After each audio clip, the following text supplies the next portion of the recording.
Hey guys, I thought I'd do a little bit of study on transpositions because recently I've been playing a few games and suddenly reacted to a move and then went, oh no, I could have gone into a Caro Khan there, for example. So just looking at my openings as white, I'm sticking very much with 1e4 and like the Freddy Krueger repertoire as a Vienna player. I just thought I'd just do a little bit of exploration into what are these common patterns that I need to look out for. And so far I've only been able to find 4. Because obviously if we get like e4, e5 and I play my knight out here, we are in the Vienna, we are in Vienna land. If I play e4 and I get c5, we're in the Sicilian and I know what to do. I'm probably going to play the Grand Prix. But there are 4 here that I want to remember, so I thought I'd share them with you. And the first 2 actually come from the Scandinavian there. So the Scandi isn't super popular. Most popular moves here. I'll tell you what I've got this set to. This is basically Blitz and above at 1800 and 2000 on Lichess's player database. So obviously e5 is still the most common move. With c5 starting to catch up, at higher levels you get more Sicilians than e5s.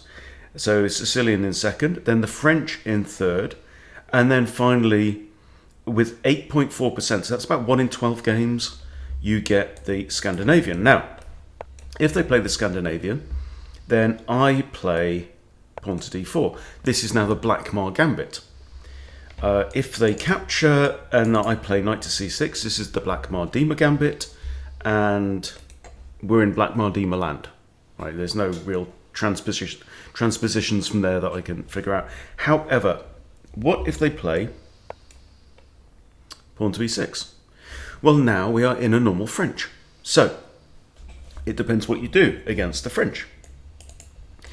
So you see, but here's the thing, right? Here's the thing. Against the Scandinavian, the engine move is e takes d5, queen takes d5. Okay. And that is what your opponent will see most of the time. They are not used to seeing the Scandinavian declined a lot because at this level, about 80% of the time, white will just capture the pawn. And then you're in black's territory and black knows what to do. Okay. The second most common move is to decline with e5. Right? The third most common move is knight to f3. This is the Tennyson gambit. And then you've got knight to c3. However, so d4 is pretty rare here. d4 is only seen 1.8% of the time. That's less than 1 in 50 games. So already your Scandinavian player is going to be out of his preparation to some extent. It's going to be in unfamiliar territory. So the most common move is to take, and then we go into Black Mar Dima. Now, as a Black Mar Dima player, I'm going to have played more Black Mar Dima games than my Scandinavian playing opponent, right? This is the thought process. Okay, so what if they just go like this? You're in the French. So here I would play the Dima Dum. And I've got a very good success rate, like winning 60% of my games with the Dima Dum. Okay? And that's great. Now, you may play the French Exchange, you may play the French Advance, whatever you normally play against the French, you can play against the Scandinavian if you play Black Mar Dima and they push e6. Get it? Okay. So, what else from the Scandi? Well, what if you decline? We decline with d4 because I'm a Black Mar Dima player. Hello, this looks strangely familiar. Now we're in a Caro Khan. Okay. Now, some Scandinavian players may want to transpose into a Caro as their backup, but it's a bit odd because if you're a Caro Khan player, why wouldn't you play that first anyway? Because if you play d5, you're going to end up with a load of Scandi. So, I don't know. It doesn't really make sense. But in this case, I would develop my knight and I'd go for my normal, whatever it's called. What is it called? The von Hennig, yeah, that's it. Okay. So, just the point is keep your eyes open. Don't automatically play any moves. They go like this, and then you are not in a Scandinavian anymore, right? You're in Caro Khan territory. Okay, there's another couple that I thought would be interesting to bear in mind. This is the Nimzovich defense. And so black might think he's been quite clever here with playing knight c6. Now, where is knight c6 in the list? It's way low down, 1.4% of the time. Okay, so what would I do? What should I do if I see this move? Well, I should play knight c3. Again, it's not the most common move. The most common moves are d4, knight f3. The third most common, knight c3, only seen 6% of the time. And what happens, right? What's the most common move here by black? Pawn to e5. And where are we? Welcome to Vienna.